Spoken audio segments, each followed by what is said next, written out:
Hello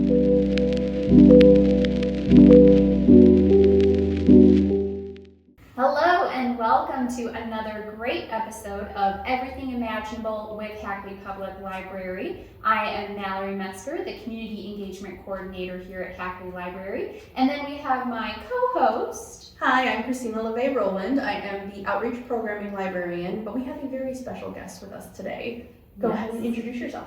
I am Jeff Van Dyke, and some of you may know me from Disability Network West Michigan, where I am officially a peer mentor, but I also help manage the social media, or I am the social media manager. I help manage the community education team. I also manage the website, and am a graphic designer, and basically wherever they need me, I fill in the role. Nice. So pretty much everything, almost. I was thinking the same thing. A great list of so many different things that takes a lot of talent as well. I mean, web design, graphic design, that in itself is a lot. Yeah. A lot of technical skill, a lot of creativity. So it's just bravo Yeah, really, to absolutely. everything that you do. Well, technically, it's a lot of pressing buttons and hoping you don't break it. Yes. Mhm. I know how that goes. It's kind of like hoping for the best, especially if it's something that, you know, either you've dabbled in a little bit or something that's not super familiar and you're kind of like, okay, we'll see how this works. Maybe this will look good. And yeah, just kind of going from there. That's how I handle any tech issue. I just push buttons and hope it works out. Yes. There's nothing worse though than when you're working on something and something goes wrong and you lose the whole document.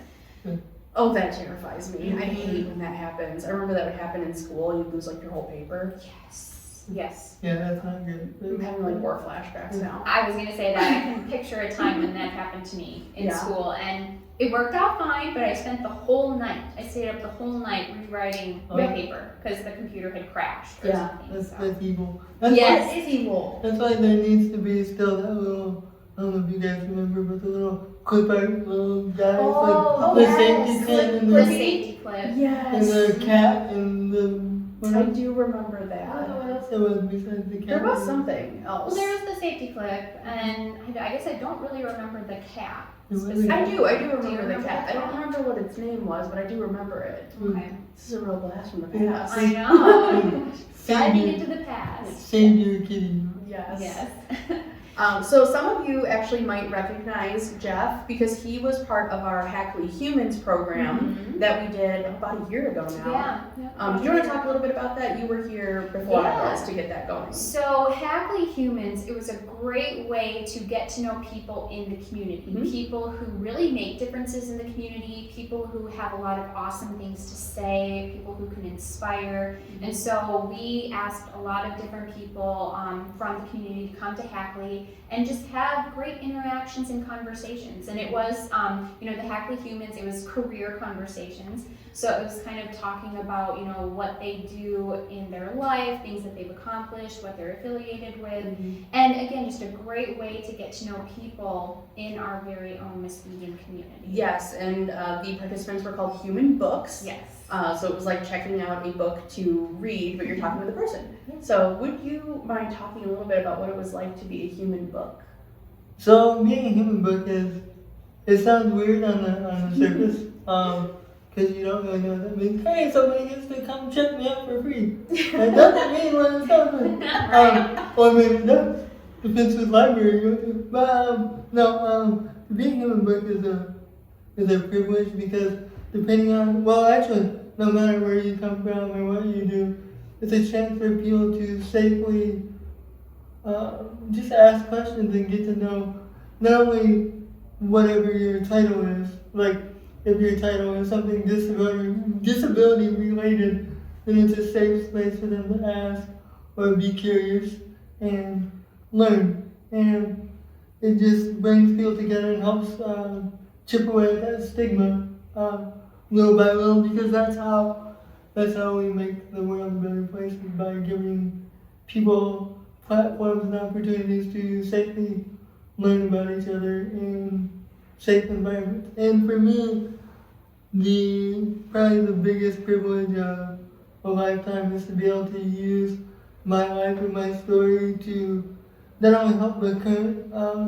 generation of disabled people or however, persons with disabilities, whatever terms they prefer, but also the younger generation. The more you can not only be representation for the younger generation of kids with disabilities, but also the kids that they'll grow up alongside, the more you can make disability or difference of any kind, whether that be gender identity, sexuality, anything, the more normalized it becomes. So those conversations open doors instead of close it. And if you kind of cut off that judgment period, then it'll hopefully lead to more togetherness instead of bullying in the future. Yeah, I think you're 100% right. It's a wonderful opportunity to bring people together who may not have come together otherwise.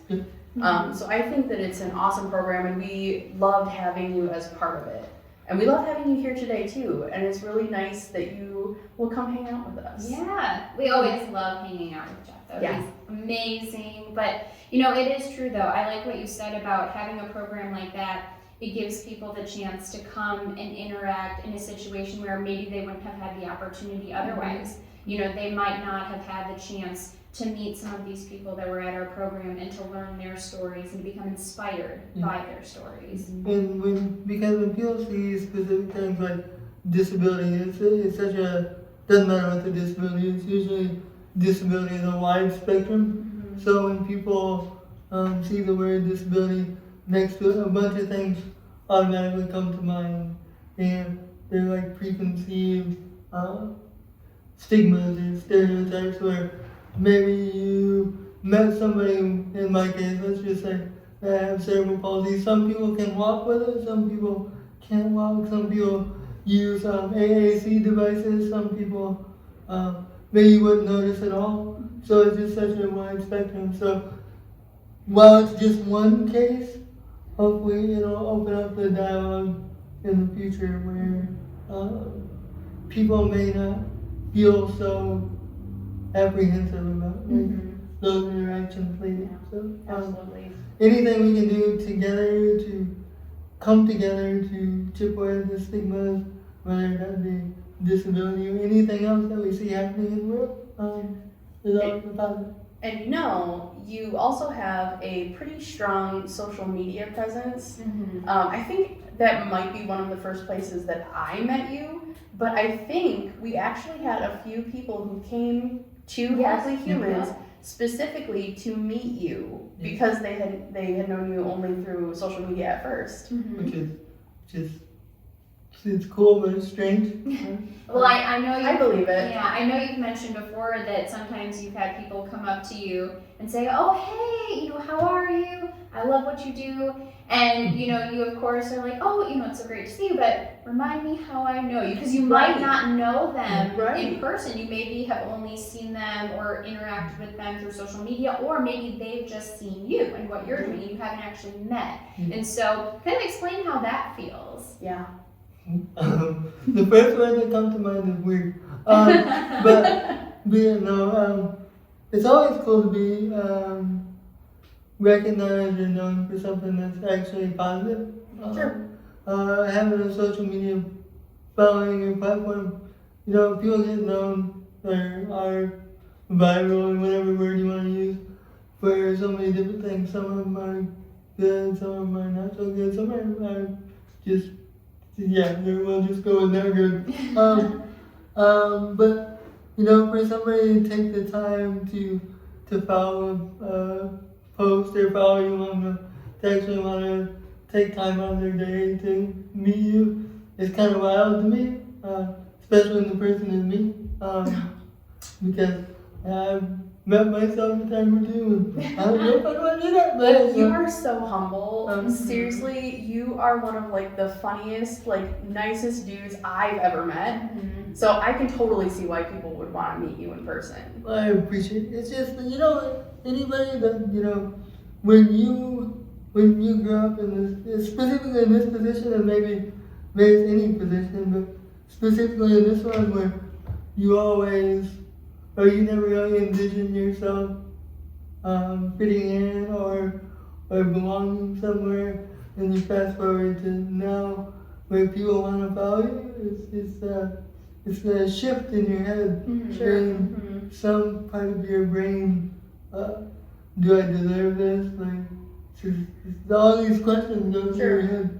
And if I'll just say the numbers once. I have over 1,400 on Facebook, over 250 I think on Instagram because it's relatively new, and like 5 something on LinkedIn right now, and only had that account for like 6 months. Okay.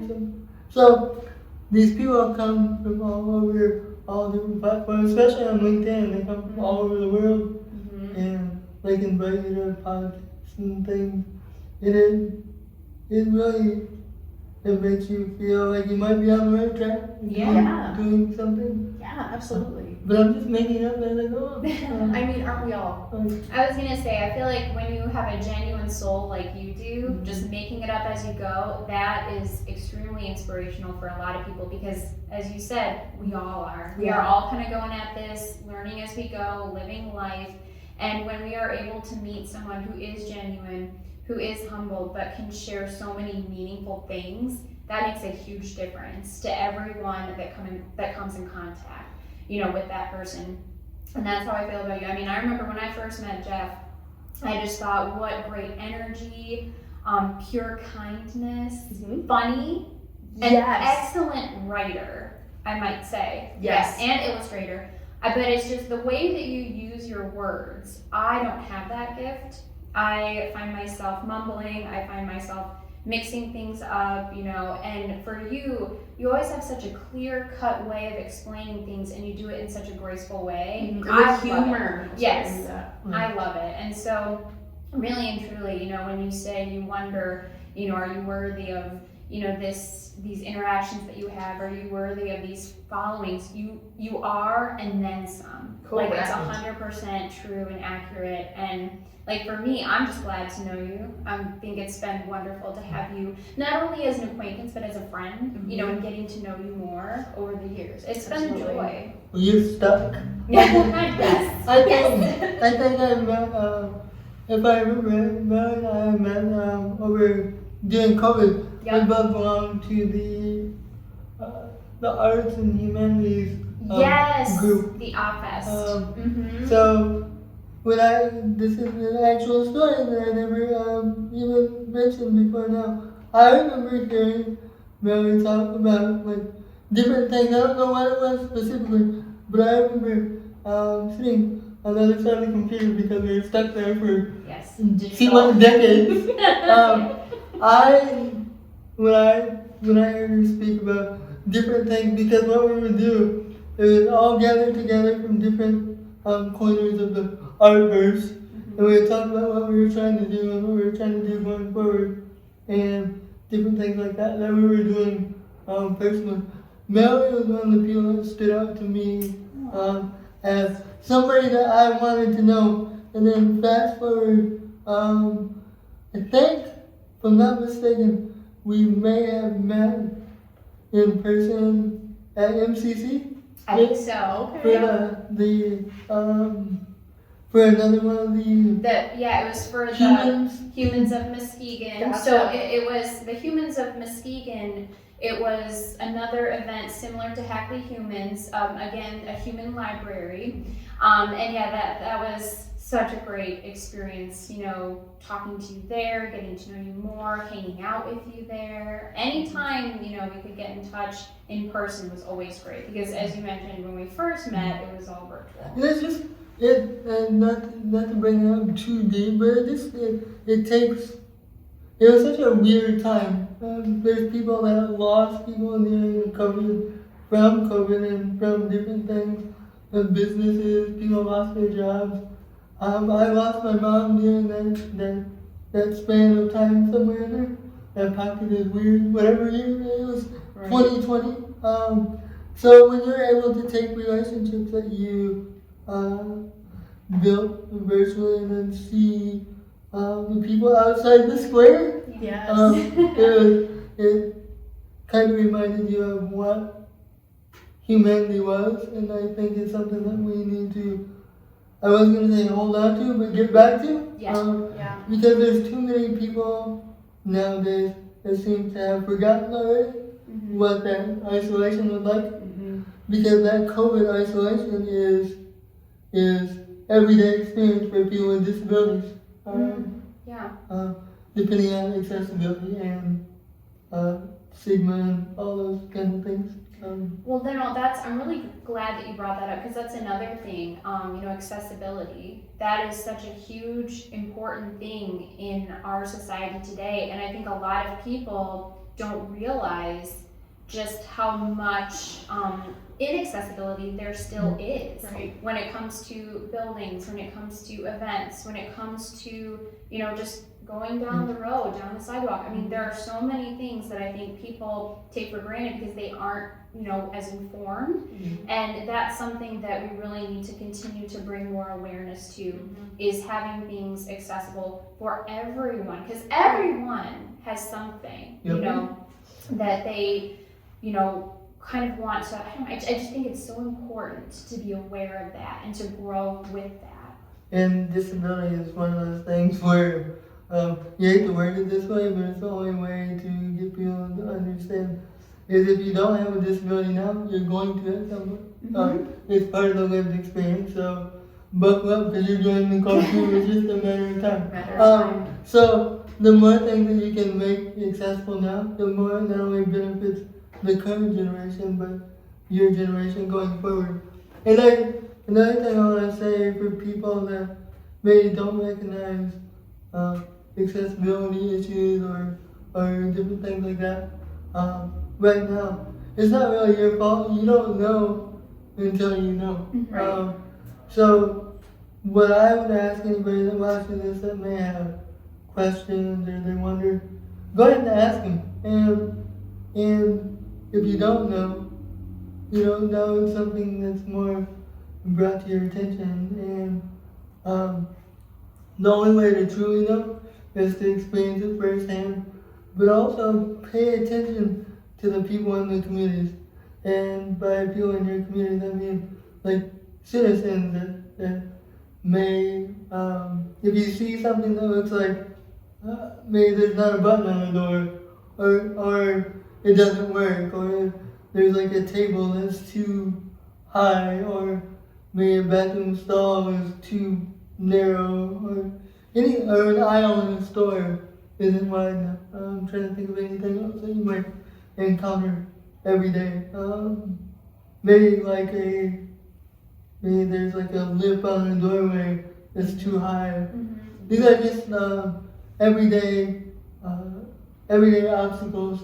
Transportation is the biggest barrier, or lack of transportation.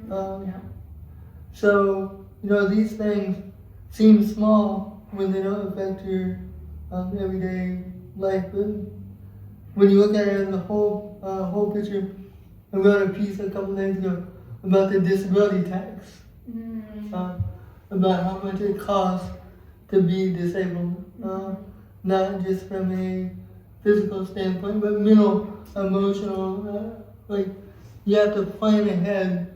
Like let's say I want to go out to eat at this time. Okay, I gotta schedule a ride 4 or 5 days in advance to make sure the ride will get there at that time. Or I have to make sure that I pick a place that I know I've been because I can get there, but then there's like 5 stairs going inside, and so and you still can't get it. So it takes all of us to make a more accessible and inclusive society, and don't be ashamed to say I don't know, I don't understand. Most people, I think, with disabilities, if you have actual questions, they answer your questions. I will, because I don't care. There's not any question you could probably ask me that I haven't been asked before. And I've even been asked questions that you probably wouldn't think that you should ask somebody. But it's all part of the game. It's fun. Well, and I think you just have such a genuine nature that it's easy to come to you, if someone has a question, because you, as you say, you're welcoming questions, because sometimes people aren't always sure what is right, what is this, what is that. And so for you to be able to kind of explain more for people, that way they can become more informed and be on the lookout on how to be more diligent with making things more accessible and more inclusive, which is one of the most overall goals. I would say if you really want to make a big difference, look out for yourselves and your neighbors. You know, if there's something that comes up in local legislation or anything like that, make sure to vote on it, but make sure you're informed. When it comes to like national elections, make sure that you pay attention to the people, not necessarily the people that are behind the desk. You know, really try to open yourself up to helping each other, which goes back again to that COVID thing where we need each other to make this place better. And in the long run, that's what matters. Not the things people get lost in, like positions or titles or bank accounts. Those things all go away, but like a simple conversation like this means more to people than, you know, how much whatever you have. Right. That's so true. It really is. So one of the things that Mallory mentioned, obviously, is that you are an artist and a writer, and we do have a couple of your things here. The first one that I would like to talk about is this book, We Choose to Be More Than Our Diagnoses. You have a piece in this book. Would you be willing to talk a little bit about how this book came to be? So actually the book, if anyone is familiar with Jackie from Mediation and Restorative Services. She's amazing. We love her. Yes. She was one of the co-authors in the book, and Jackie and I used to work in the same office.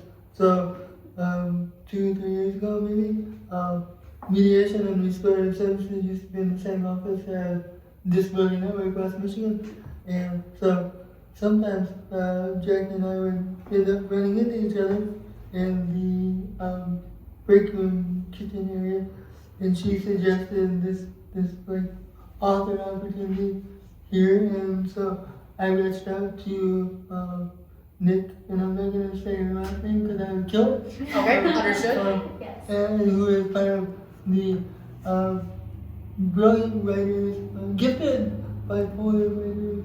I believe that's her publication. Is it in there to make sure I said it right? Guiding Brilliant Writers Publishing. That's right.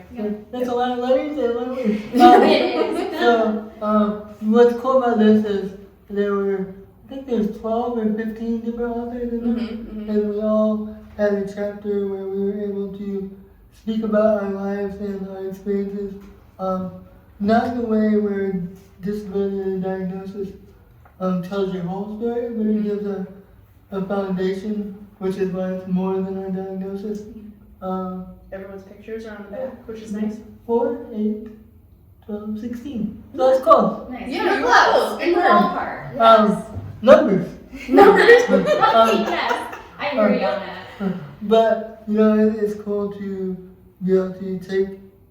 It's cool to be able to take portions of your life and kind of put it into words, but it's also a challenge in a unique way, because when you're starting to think about those things, like trying to put them into words, maybe things that you forgot about, things that you wanted to forget about, things that, you know, it's like a whole journey within yourself, but it's always cool to be able to use experiences to try to help other people. Like, maybe not everybody can relate to every single thing in my chapter, but hopefully there's something in there that you can relate to. And if you do that, then I feel like you've accomplished something, which is the same thing I'd say in life. You know, you can't reach everyone, but if you can reach someone, then that means you did what you're supposed to do. Yeah. Well, I really loved your chapter. I love your humor.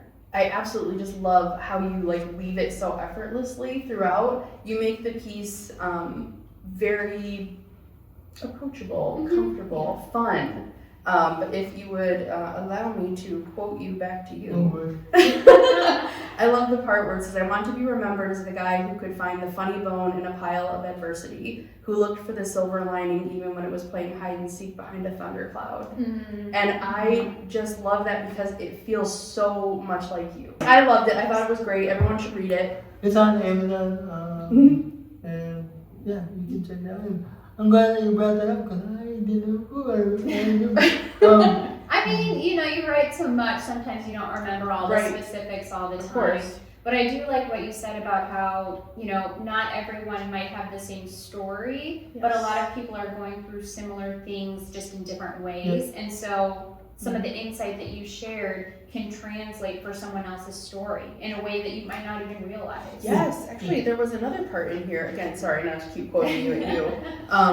But you talked about going to school, and you said something about how, like the scariest part was like leaving your mom. Yep.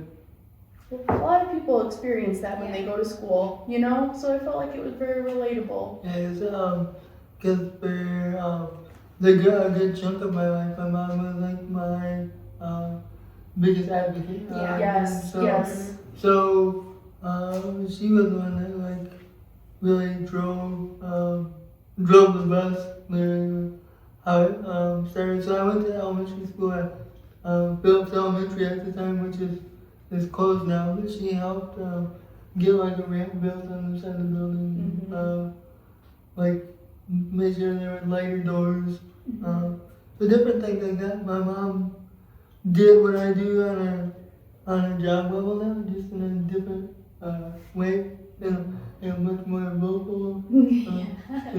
Yeah, you not only refer to her as your superhero, but you also called her Tarzan in this, and I was just like, man, she sounds really cool. Right? Yes, definitely. She was definitely not the quietest person in the room, but she knew what she wanted, and she knew what she wouldn't settle for, and she wouldn't stop until she made it happen. And I don't know if she ever had a chance to think about it, or if she even thought about it that way, but the impact she made on the community in the different things that she did, it's funny because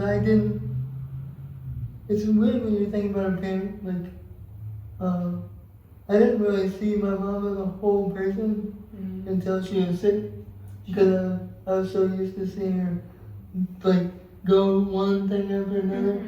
And it wasn't until like she had to slow down and like change her perspective some. So like I don't know if she ever recognized or even felt like that she did so many of these things. So I wonder, like it'll be 6 years that she passed in like two weeks. So I don't know if she ever had a chance to feel that personally, but I feel like my job was to kind of pick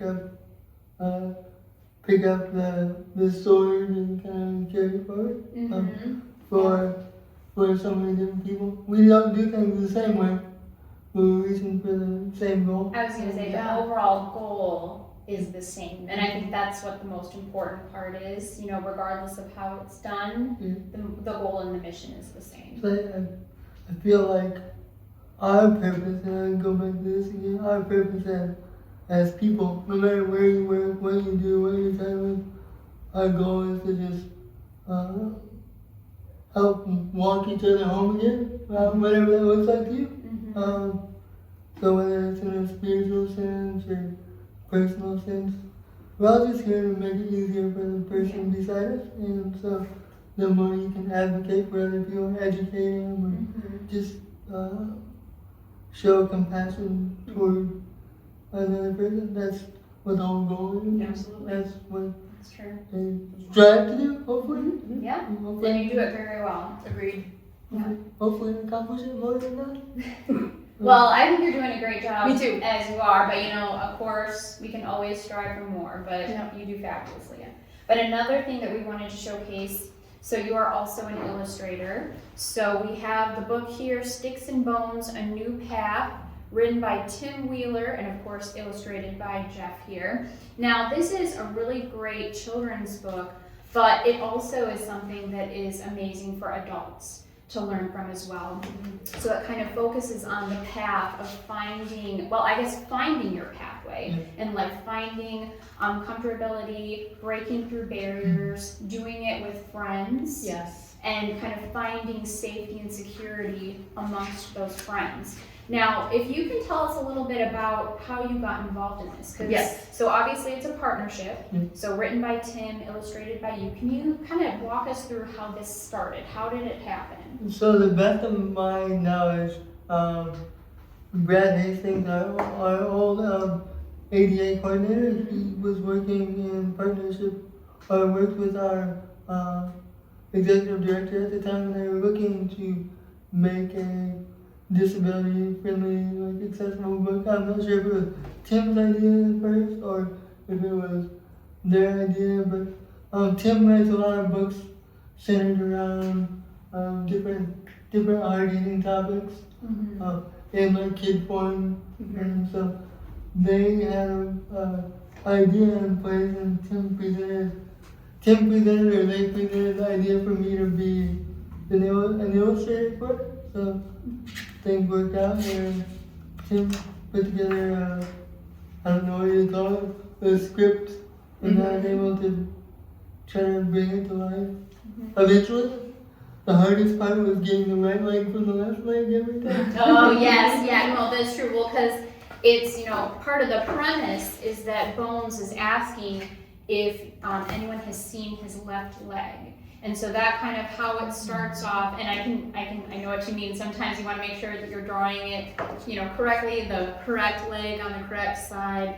But it really is a cool story in terms of just going on that journey and then finding out that there are other things that can be accomplished even versus just what you were initially looking for, and finding comfort and security and joy in that. And I love the artwork. Me You too. did such a beautiful job. I love the color saturation. It's vibrant. You can see the texture even in the drawings. It's just amazing. So Bones is really cute. I know, it's just darling. But how long did it take you think, to do all of these pictures? I think probably like once I got through like the initial drawings, probably I think after when we get to like the editing process, probably 3 or 4 months. Probably, I'm guessing, because that was my first time really illustrating a book from beginning to end, so the whole process was new to me too. Makes me want to pull my hair Yes. as I'm learning. And I'm a perfectionist too, which is a positive and not. Yep. I understand. Well, one of the things that I really like in this book is, this image of just kind of showing how there are sometimes going to be barriers. There are things that are going to get in the way sometimes, but the quote is, I like where we are heading. And so even though there are things that kind of come in front of us, they can be hiccups, they can be obstacles, as long as we're keeping on that pathway that we know that we're working towards, that I think is the most important thing. And having friends, having family to be able to go down those paths with. And I think it's always important, but especially important to remember you can get somewhere quicker usually by yourself, but you can get further with somebody else beside you. And for a lot of people, specifically people in the disability community, family looks different for you. Support looks different for you, but it doesn't mean it's not just as important as the traditional view of family. So my biggest tell to somebody who watches this who might be unsure about their own journey is find your community, find your people like Mary, like Christina, find people who will love you, who will take you in, who will push you forward. It doesn't always have to look like this or that. It is what you make it. And if you're unsure about what that looks like, it's okay to take your time. So I say this because it's important. I started my employment journey at, how old am I now? I'll be 39 in 2 weeks. So I started at probably 31. And I started this building. I work as a volunteer. And one thing led to another, and I volunteered for a year, and I was hired into a graphic design position, and it just kind of evolved. And I want people, specifically people with disabilities, to know that there's more than one pathway to success, and it doesn't have a certain age. Wow. So maybe some people graduate at 19, maybe some people graduate at 21, maybe some people go to college, maybe they don't. Maybe they can only work 10 hours a week, maybe they work 15, maybe they work 40. It doesn't matter. But you all have something to contribute somewhere. So don't let the fact that somebody may scoff at the fact that you need to work 10 hours with an accommodation. Don't let somebody else's definition deter you from your own pathway to success. Because whether you need to work or you're able to work, or you can just volunteer a couple of times a week, whether you need government assistance or both or not at all, it doesn't matter. That would be my biggest message forward, is just do you, be you for you, be you, do you for you, as often as possible. And in this position, you're gonna hear a whole lot of talk, but don't let somebody else's talk become your own personal definition. Yes. But don't wear it. Find the people that you listen to or that you can trust, and let them ride along with you. Let everybody else fall off. If they went with you before, don't listen to them now. If you wouldn't take their advice, don't take their criticism. Yes. Oh, That's snaps really for good. that. I love Yeah, that. That is really good. Yes. And it's true. It's something that I think we all struggle with at times, but it's so important to remember that. You know, if it's not someone that you would trust or take advice from or really care about their opinion, the criticism means nothing. It's obsolete. And too many people are allowed to, especially on social media these days, allowed to sit behind the keyboard and set it and forget it behind whatever they want to say. And whether you have, here's another thing I'll say about people who want to be influencers. I'll never use that word with myself. If you want to, that's cool. But, whether you get one like on a post or 15 or hundreds, whatever it is, if you feel happy about something you put out and you're proud of this thing, keep doing it.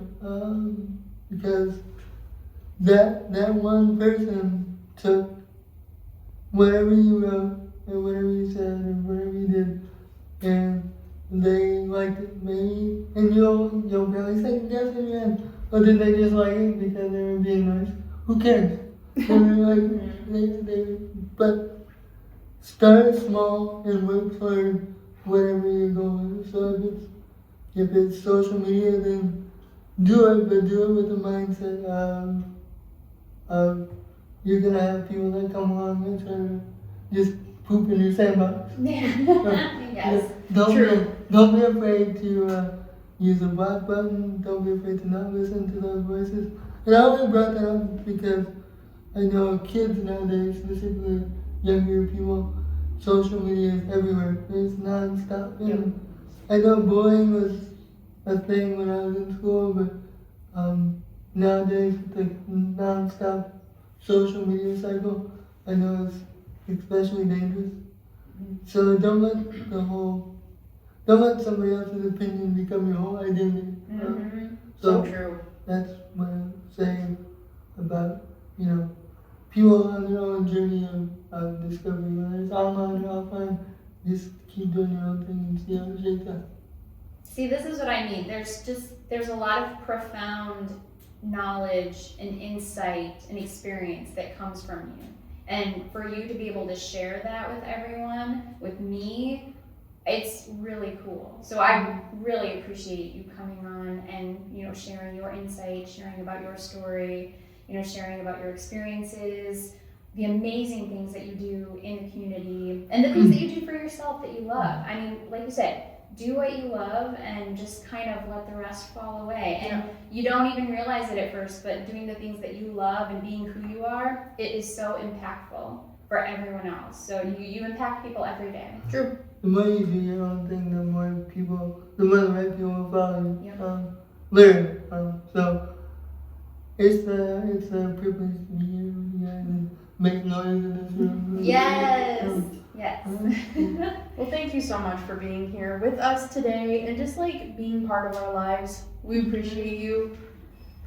Yeah, very much. I mean, like I said earlier, it's more than just an acquaintance through the library. It's a friendship that has grown and developed.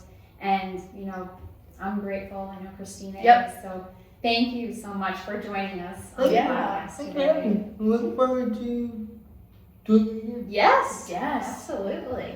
And thank you for joining us on this episode of Everything Imaginable. We appreciate you as well. Make sure that you are finding Jeffrey's books wherever it is you can get your hands on them. I'm sure he would appreciate it, and I think it's just worth reading. Yeah, absolutely. And so we hope to see you soon here at Hackley Library for other things coming up, and just to come out in the community and see what's going on all around us. So we will see you soon.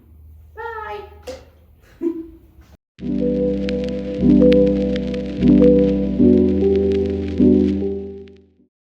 Every time I think my head is straight up, it's leaning. Yeah. I've noticed this. Yeah. I pose like that, for pictures. I'll either Yeah. do like this or whatever, just Yeah. angles. But no, it's naturally my head kind of angles, and then when I go to straighten it, it seems angled, but it's straight. It's so funny. You look like a Yeah. doll, like a little robot. It's a good thing that my head was that because my head would roll.